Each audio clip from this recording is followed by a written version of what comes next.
Okay, here's chapter 1 test. It says CP geometry test, but I believe this is the exact same test I gave for CP and honors.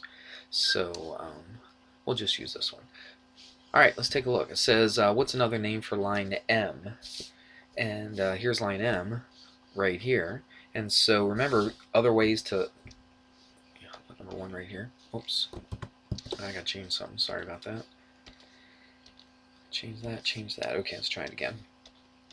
Alright, so what's another line for another name for line M?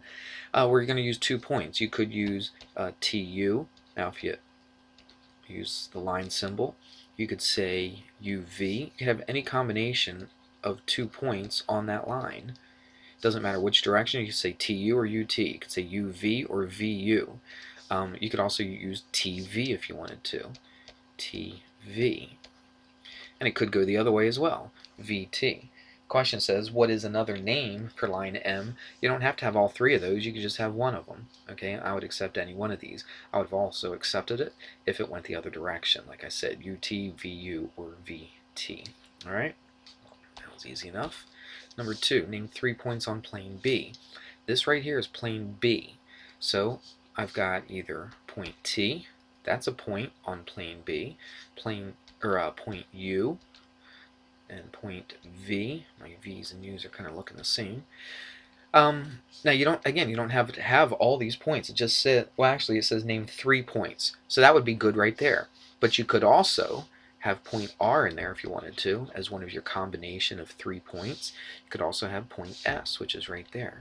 You don't have to have all 5, just 3 of them. Any combination of these points right here, any 3 of these points right here would be on plane B. Point X is not on this plane. Z, Y, not on this plane. So you can use R and S, which is on this plane, and R and S is also on this plane over here.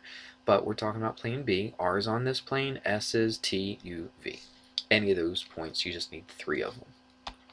Number 3, name the intersection of planes A and B. If you remember, we talked about planes intersecting each other. I don't know if you remember in class, put the pieces of paper next to each other. And how do they intersect? They intersect in a line. So the answer to this is a line. Name the intersection of planes A and B. Here's plane A, here's plane B. They come together right here on this line. Alright, so it's a line. And we don't have like a lowercase letter, like this is line M. We don't have one here, so what do we call it? We use 2 points on the line, which is R and S, and it would be line RS. So you would write line RS, put a little line symbol over top of it. My S's are a little bit squiggly, sorry about that. Alright, or you could say SR, doesn't make any difference, okay? But that's really the only possibilities. RS or SR, there's really nothing else that you could say for that. Alright, let's take a look at number 4. It says, name 3 non-collinear points. Well, there's a lot of different ways you can answer this. There's not just one correct way. We'll just give you maybe a couple combinations. It says 3 non-collinear. Non-collinear, well, let's talk about collinear. Collinear means they lie on the same line. So I would not put, listen, I would not put T, U, and V, because T, U, and V do lie on the same line. I'm asking for non-collinear points, which means they don't lie on the same line. Man, there's a lot of different combinations you could have. You could have T, U, and R, right? You could have points T, U, and R. You could have U, T, you can watch. If you go T and U, you go T, U, and R. You go T, U, and S, T, U, X, T, U, Z, T, U, Y. They all don't lie on the same line. Okay, so you could use T, U in any of those. You could use U, V in any of those. I told you there's a lot of combinations. It doesn't really matter. A lot of people, I think, for this, they saw the points over here. They said, I'm not even going to take any points on the same line. I'm just going to go X, Y, and Z. So you could go X, Y, and Z. That might be probably the most obvious, I guess.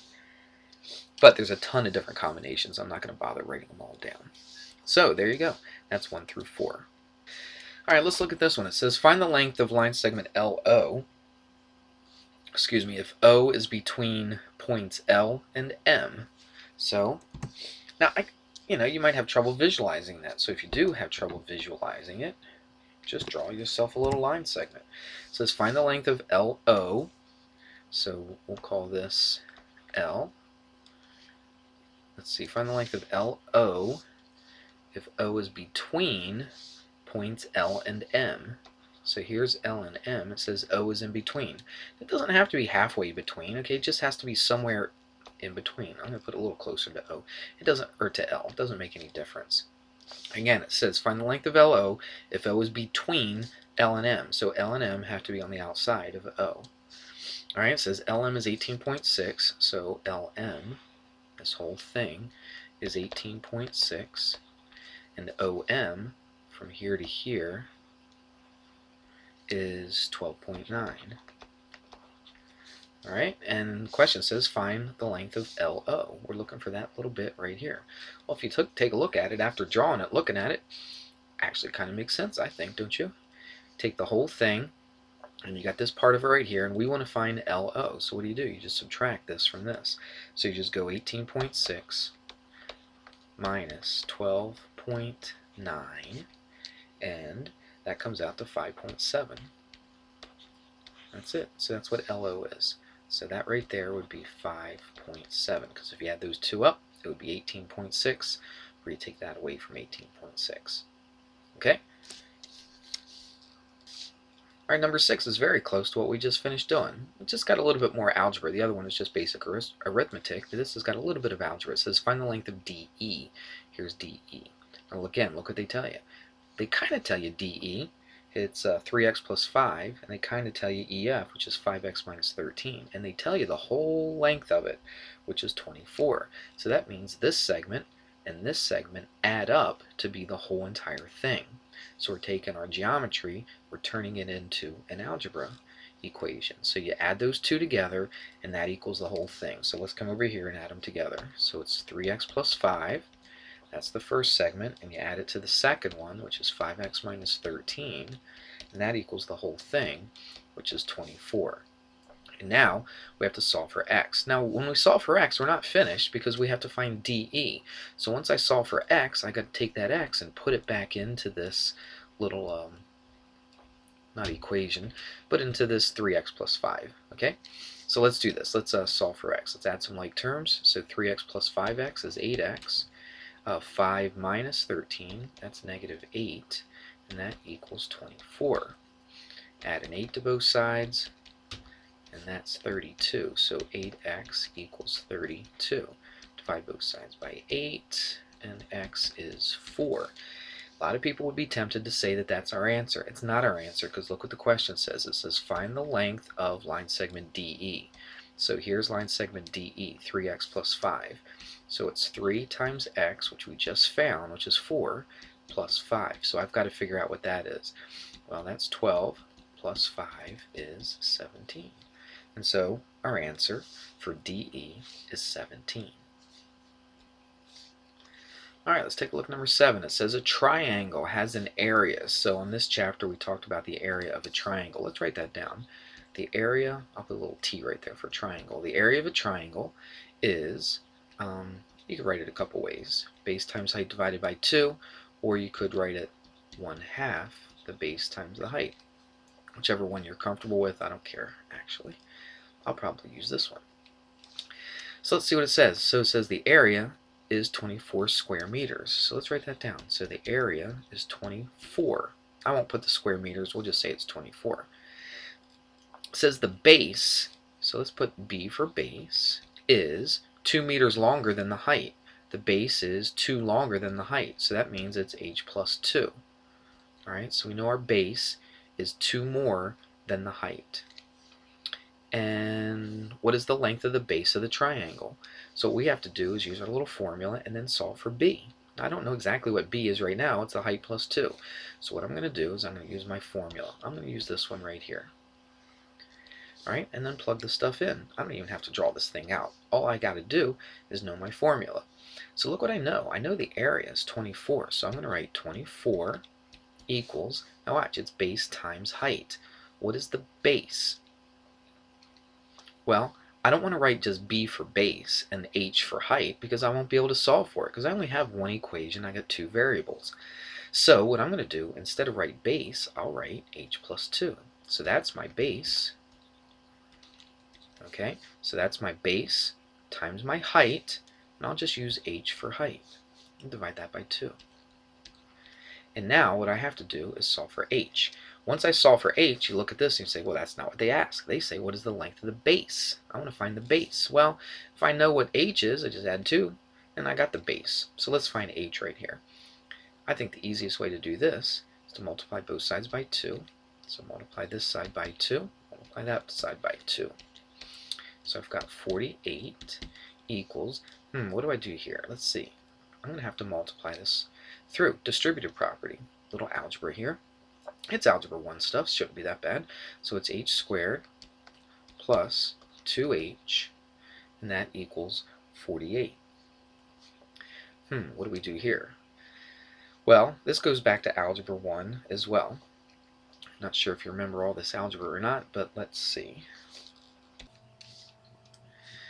Okay, I just discovered something. I paused that for a little bit.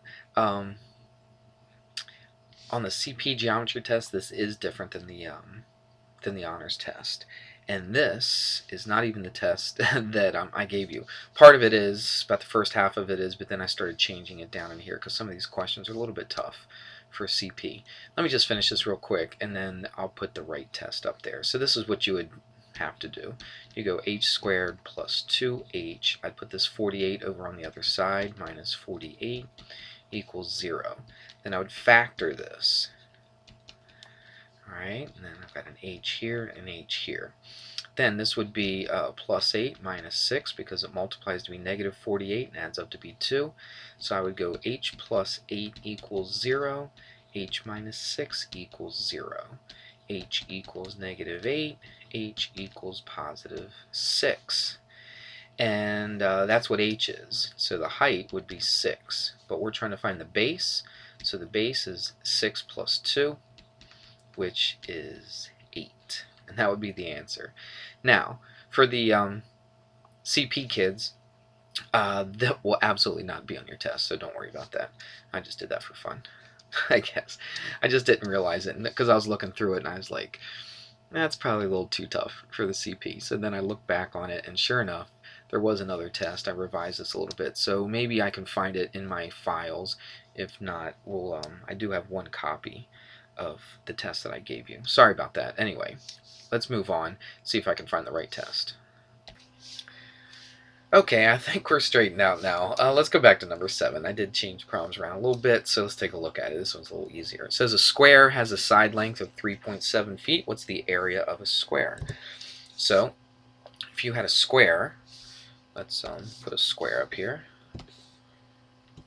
just so we can visualize it just a little bit. It says it has a side length of 3.7 feet. So watch, a square, all 4 sides are exactly the same. So it's 3.7 on all 4 sides. And we want to find the area. If you remember how to find the area, a square, it's the same thing as a rectangle.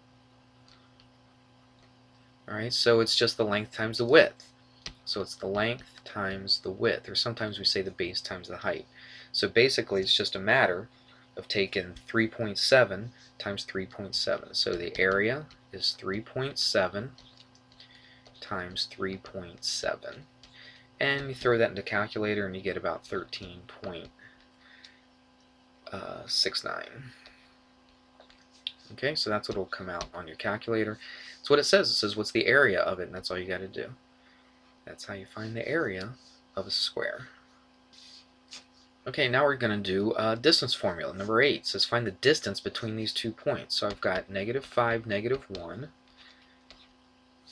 We're doing number 8. Let's put that up here. Okay, -5, -1, and the point 2, 4. And we're doing the distance formula. Well, you have to know the distance formula. So if you didn't remember it on chapter 1, or if you forgot, it's been a while since we've done chapter 1, here it is. So the distance equals big old square root. Now watch what I do. I put a parentheses and I square it, plus another parentheses and I square it. This is taken from the Pythagorean theorem, if you remember. And then what do we do inside here? Well, we subtract the x's here, we subtract the y's here. So it's going to be x1 minus x2, and then it's going to be y1 minus y2. Some books write x2 minus x1. It doesn't make any difference. All you do is you subtract the x's from each other, stick it in here, subtract the y's from each other, stick it in here, square them both, add them up, then take the square root. It's a lot easier to do than what it looks right here. So watch, just put that big old square root. Don't let that scare you off. That's just the very last thing you do is just take the square root. It's not that bad. So how do you do this? You subtract the x's. Which ones are your x's? It's the first one. So it's negative 5 minus 2. And it doesn't matter what order you do that in. You subtract those and we'll square them. We'll do that in a second. Then you do the same thing with the y's. Watch. Negative 1 minus 4, and you square that. And now let's do the math. Negative 7, or sorry, I got ahead of myself. Negative 5 minus 2 is negative 7, and we square negative 7. Negative 1 minus 4 is negative 5, and you square that. Now watch, when you square a negative, it turns it into a positive, so at this point it doesn't really matter if that's negative or positive. So let's put the square root here one more time. So if I square this, 7 squared is 49. It's not negative because you're squaring the negative, which becomes a positive. Plus, and same thing here. Squaring a negative, negative times negative is positive, so 5 squared is 25. Okay? And now, you just add those up. 49 and 25 is 6, carry the 1, that'd be 74. So it's just the square root of 74. Just leave it like that. There's no reason to change that into a decimal. If you really, really felt like you had to change it to a decimal, it's around, it's approximately, I should put, 8.6. But I would prefer, to tell you the truth, that you just keep it like this, the square root of 74. That's how you do distance formula. Okay, number 9. This is midpoint formula. Let's write out the midpoint formula, if you didn't remember. Now the midpoint is a point. It's not... Anyway, I don't know what I was going to say. It's a point, so it's an ordered pair. So watch. You write it as an ordered pair. That's an ordered pair. What goes first? Remember, you're finding the midpoint. You're finding halfway. So you're going to take the x's. This time you add the x's together, and you divide by 2. And then you take the y's, you add those together. That's y1 plus y2. It's supposed to be a 2 over 2.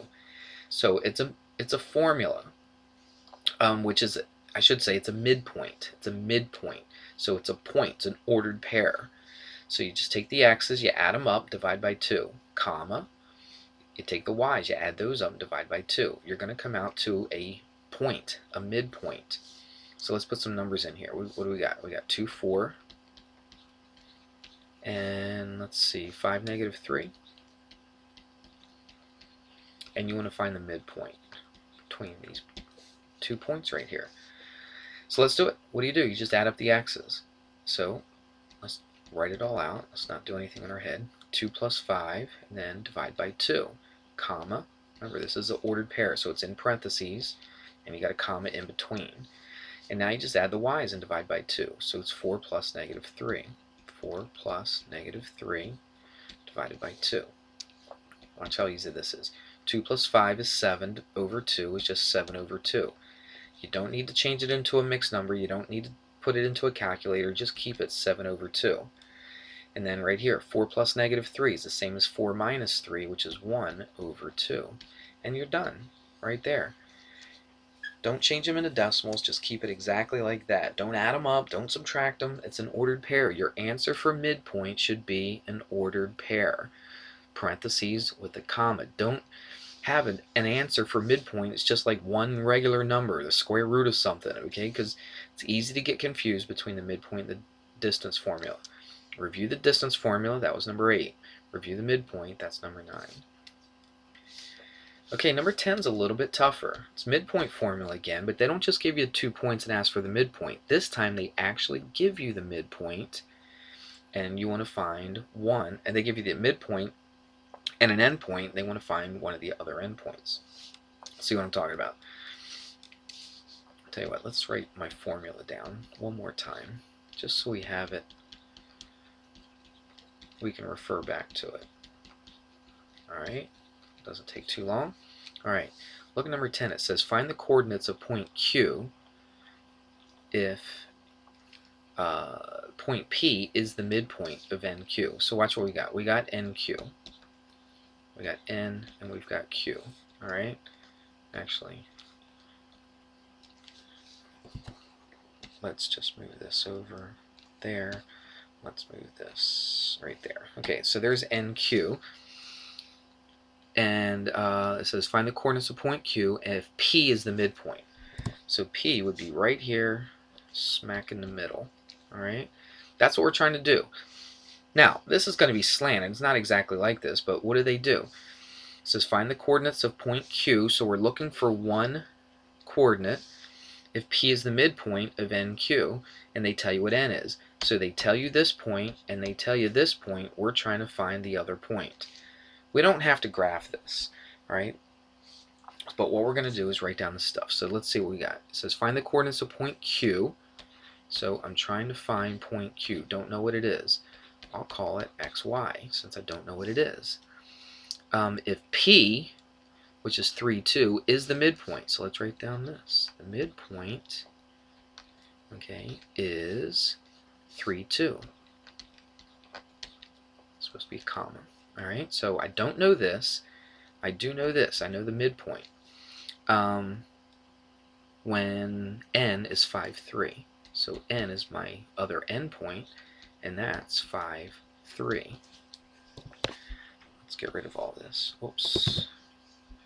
Let's not do that. Let's do this. Okay. Alright, so what are we doing? Look, this is my midpoint, and this is my point. Look at my two endpoints. The X is one endpoint, the 5 is the other one. The Y and the 3. They're the endpoints right here. This is the midpoint. That's why I put them in between the two. Alright? So what are we going to put right here for midpoint? Well, the midpoint is 3, 2. So 3, 2 equals, watch what I'm doing. I'm taking the X's. These are my endpoints. Take the X's, add them up, divide by 2. So this is just X. I don't know the actual number, but I just write X. And I add it to this X. And I do know that number, which is 5. Divide that by 2. Do the same thing with the Y's.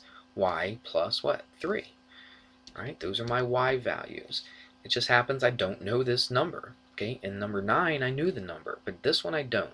So it's Y plus 3. And that is over 2. Now look, this is my X coordinate, this is my X coordinate. So this should equal 3. So let's jot it down. Watch. X plus 5 over 2 equals 3. And now I could solve for X. Let's do the same thing with Y. That's my Y coordinate. This is my Y coordinate. So I'm going to set this equal to 2. Y plus 3 over 2, and set that equal to this number right here, which is 2. Now all I got to do is just solve for X, solve for Y, and I've got my answer. So let's do some math. Multiply both sides by 2, so that will cancel out. Multiply that by 2. So I've got X plus 5 equals 6. Subtract 5 from both sides. 6 minus 5 is 1. Let's do the same thing here. Multiply this by 2. Alright. And I get Y plus 3 equals 4. Subtract 3 from both sides. Look at that. I get a 1. Let's see, make sure I did this right. Hang on just a second. Yeah, I knew I messed up somewhere. And do you see where I messed up? Maybe you've been yelling at me the whole time. Right there. 5, negative 3. Look what I wrote. I wrote 5, 3. So just in moving it from here to here, I messed up. So that should be a negative 3. So what? Y, instead of Y plus 3, it should be Y plus negative 3. Y plus negative 3. This should be a negative 3. So instead of subtracting a 3 from both sides, I should add a 3 to both sides. Sorry about that. So add a 3 to this, add a 3 to that. That gives you 7, and that's my ordered pair right there, 1, 7. Let's write it as an ordered pair, 1, 7, and that's my answer. It's 1, 7. Yeah, a little confusing. Sorry, I messed up with that negative 3 right there, but you could go through it again, all right, and work it out. That's my midpoint. This is one of my endpoints. This is another endpoint. I just don't know that endpoint. I still throw everything into this formula just like I did before. Set the X equal to the X, set the Y stuff equal to the Y, then just work it out. Basic algebra, solve for X. Basic algebra, solve for Y. I've got an X and a Y. That's my ordered pair, and I'm done. Let's move on. Okay, move things around a little bit. It says a circle has a so number 11 is the one we're on right now. A circle has a circumference of 7 centimeters. Find the radius. First of all, we need to know a formula. Here it is. The circumference of a circle is 2 pi r. 2 times pi times the radius. Or you could say pi times the diameter. But since they ask for radius, this is how we write it. It says it has a circumference of 7 centimeters. So circumference is 7. Find the radius. So radius equals, I always like to put a question mark right there. So here's our formula that we're going to use. All we got to do is just plug stuff in and solve for the radius. Watch. Circumference is 7, so 7 equals 2 pi r. That's what I'm trying to solve for, r. How do I get rid of the 2 and the pi? Well, I divide by 2 pi. Come over here and divide by 2 pi. That cancels with this. So r equals 7 over 2 pi. You can leave your answer just like that if you wanted to. Okay, or if you wanted to write it as a decimal, you could do that as well. Throw that into a calculator, you get 1.1. Alright, that would be fine. I'm going to keep this circled because look, I don't have to bother throwing that into a calculator. I've already got it as a nice little fraction. It's fine. That pi on the bottom there doesn't bother me. It doesn't bother me. It's a fraction. Just keep it like that, and then you don't have to worry about making a mistake when you throw that into a calculator, because that could be a little confusing putting it into a calculator. Just keep it like this. Don't put it into that. Okay, you can. That would be right. You could put it, you could circle it, and that would be okay. But I probably would prefer you write it like this. Okay, number 12 is actually pretty easy. We did harder midpoint stuff earlier, but it says find the value of y if m is the midpoint, if that's the midpoint of Ln. Well, if this is the midpoint, then this segment right here is going to equal this segment right here. So all you got to do is just set them equal to each other and then solve for y. So let's do that. Let's go 9y minus 4 equals 6y plus 5. And this is number 12. Let's print a number 12 here so we know which one we're doing. That's all you have to do. If that's the midpoint, these two segments are equal to each other. So now we just solve for y. Subtract a 6y from both sides. Watch, in the same step, get rid of that minus 4. I'm going to add a 4 to both sides. Okay, so the 4's will cancel. The 6y's will cancel. Let's see what we get. 9y minus 6y is 3y equals 5 plus 4 is 9. Divide both sides by 3. And y equals 3. Pretty easy. It's just the algebra that you have to know how to do. All right, let's take a look at this one, number 13. This is not super clear, sorry about that, but you should have your test out in front of you and you can be able to see a little bit better than this. This is just a reference. It says which angle is a vertical angle to angle ABE? Well, here's A, here's B, and here's E. So that would be that angle right there. And we want to find an angle that's a vertical angle with ABE. So it's got to be the angle formed by two lines. Watch. This angle is formed by this line right here and this line right here. So what's another one? That would be this one right there. Do you see that? Okay, so this angle ABE is formed by this line AD and this line CE. And look at the angle opposite. It's formed by the same two lines, isn't it? CE and AD. It's formed by the exact same two lines. They're across from each other, so that's a vertical angle. So the vertical angle would be CBD. So I would write it like this, angle CBD. Or you could say DBC. You can't just say angle B. It's got to be either CBD or DBC either way. Let's look at 14. Tell you what, let's get rid of all this. Oops, sorry. Keep doing that. And get rid of that. Okay. Let's look at this one. If CBF, I got to look at my test paper in front of me too because this is a little bit blurry. But it says if CBF, let's find CBF. CBF, it'd be this angle right here, is, where are we? 6x plus 18. Find the value of x so that CB is perpendicular to BF. CB and BF would be perpendicular. So that means it would be a right angle. So I want to find, it says if CBF right there is 6x plus 18. So this angle right here is 6x plus 18. Now watch. In order for CB and BF to be perpendicular. So if this and this are perpendicular, that means it's a right angle. So it says the measure of CBF is also 6x plus 18. I want to find what x is. I want to find the value of x. Well, look at it. 6x plus 18 is the same as this right angle, which is 90 degrees. So we come down here and we say 6x plus 18 is equal to 90. And how do I know it's 90? Because it says if CB was perpendicular to BF. CB is this line right here, BF is this one right here. If they're perpendicular, they form a right angle. And they said the value of this angle is 6x plus 18. So 6x plus 18 equals 90 degrees. And now we just solve for x. So we just do our arithmetic, or our algebra. And what would that be? That would be 72, and then that would be 9. Divide both sides by 6. And it says solve for x, so 9, what am I doing? That would be 12. If I could do my division correctly, I was thinking something else. So that would be 12, because 12 sixes are 72. Alright, and there's our answer right there, and that's what x is. Alright, we're getting there. Let's try to finish these up right here. We're talking about this picture, 15 to 18. It says, in the figure, BA and BC are opposite rays. BF bisects CBE. That's the important one right there. BF, this one right here, bisects angle CBE. CBE. That means that angle 3 and angle 4 are equal to each other. That's very important. Okay? So let's see what they tell you here. It says that angle EBF, which is angle 3, is this, 6x plus 4, and then CBF, which is angle 4, is 7x minus 2.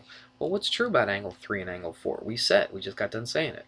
Angle 3 and angle 4 are equal to each other. Why? Because BF bisects CBE, which splits it into two equal angles, so these two angles are equal. So this angle, EBF, is 6x plus 4, and that's equal to CBF, because this is a bisector. 7x minus 2. And then we just solve for x. Subtract 6x from both sides. Added 2 to both sides. 7x minus 6x is 1x. Equals 4 plus 2 is 6. Or you could say just x equals 6. That's all there is to it. Okay, let's look at number 17. It says, oh, they tell you angle 3 and 4 again, but we want to find angle CBE. So we're not just solving for x or solving for y, even though we need to do that here. Our final answer is to try to find CBE.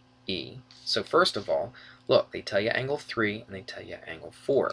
We know that they're equal to each other because BF bisects CBE. We talked about that earlier.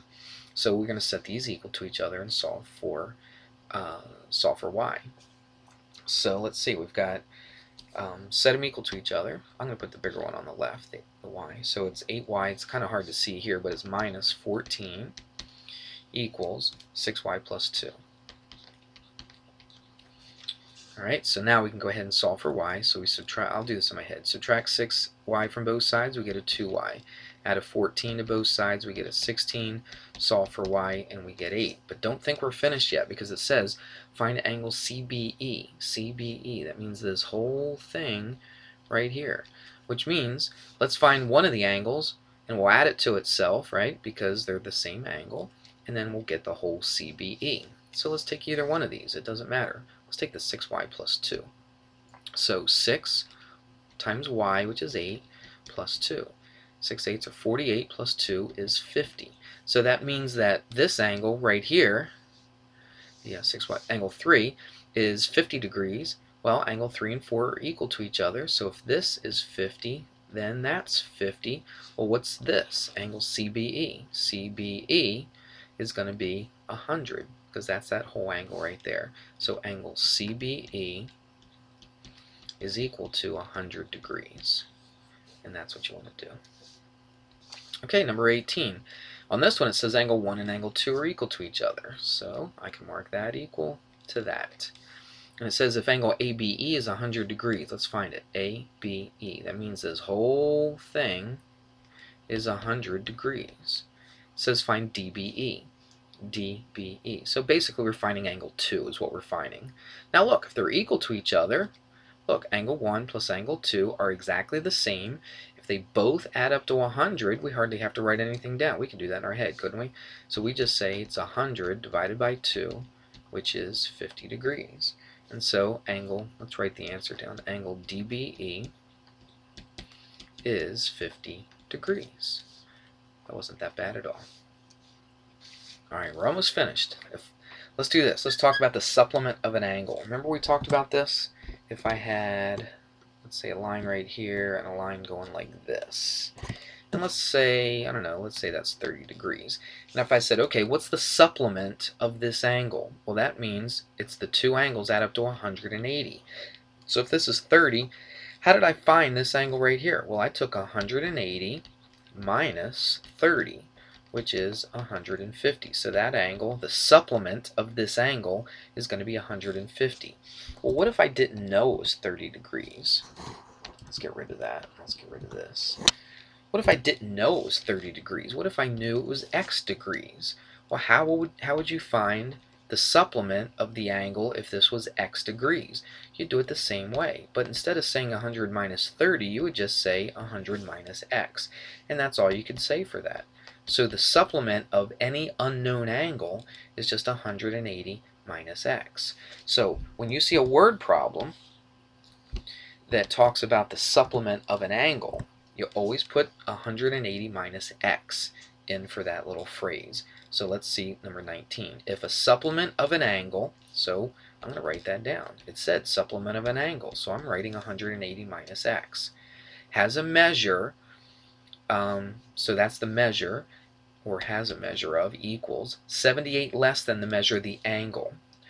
If it's 78 less than, remember I always take it away from the angle. Well, if this is the supplement of this angle, this is 78 less than the angle itself. So it's 180 minus x equals x minus 78. The supplement of an angle, that's what that phrase right there means. The measure is, okay, has a measure of, or whatever you want to say, is equals 78 less than, take it away, than what? The angle itself. And that's what we're trying to find. It says, what are the measures of the angles? So I'm going to find x, and then I'm going to find the supplement of that angle, which means once I find this, I just take it away from 180, and I've got the other angle. So let's do the math real quick. Add an x to both sides, and then I'm going to, since I got x on the right side, I'm going to take the 78 and add it to this side. Let's see what happens. That goes to 0, that goes to 0. This is a nice 2x. That's an 8, and that's a, let's see, that's an 8, and that's a 15, so that would be 258. Then I divide by 2, and x is 129. You could throw that in the calculator if you wanted to. Now that's one angle, but it says the measure of the angles. Do you see that? So that means that's the angle. What's the supplement of that angle? Well, it's just 180 minus 129. You do the math and you get 51 degrees. So there's your two angles, 129 degrees and 51 degrees. We've got one more to do.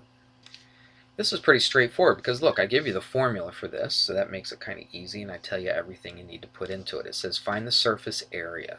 So the T actually represents T for total, okay, total surface area. That's how they do it in the book. That's supposed to be a T. It kind of doesn't look like it, but it is. I'll tell you what, let me write the formula down because it's a little bit, yeah, I see, because the computer made the pi into a P right there, but I'll write it like this. It's 2 pi RH plus 2 pi r squared. That's the total surface area of a cylinder. Don't worry about how we got to it. We'll just keep it like that. All right, what do they tell you though? It says they tell you the radius is 6, so I'm going to write this right there. Radius is 6 and the height is 10. And we're trying to find the total surface area. So there's really nothing tricky about this at all. It's pretty straightforward. Just plug these numbers into this.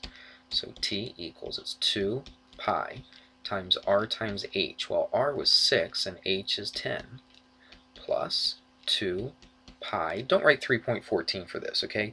Keep it in terms of pi, times r squared, which is 6, and we square it. Let's simplify this. 6 times 10 is 60, times 2 is 120, so that's 120 pi, plus, let's do this, 6 squared is 36, 36 times 2 is 72 pi. It's kind of like adding like terms. It's exactly like adding like terms because that's what it is. It's 120 pi plus 72 pi, and if I add those up, I get 192 pi. That's my total surface area. And you're probably looking at this and say, why would you have pi in your answer? Just keep it like that. There's no reason to throw that into a decimal. Just keep it like that. That's perfectly fine. Now, if you're one of those type of people that just can't stand to write your answer like this, if you want to put it into your calculator, you'll get something around this, 602.88. Alright, that's pretty close to this. But I would be fine with you just leaving it like this. Well, look at that. We did this in less than 45 minutes. So, you know, one class period's about 45 minutes. And even with my explanation, even with me messing up one of those problems, we still finished this in less than one class period. So, not every single one of these types of problems will be on the midterm, but there will be several on the midterm like this. So make sure you know how to do all of these, then you won't have any problems on the midterm. Okay, let's go on to the next chapter.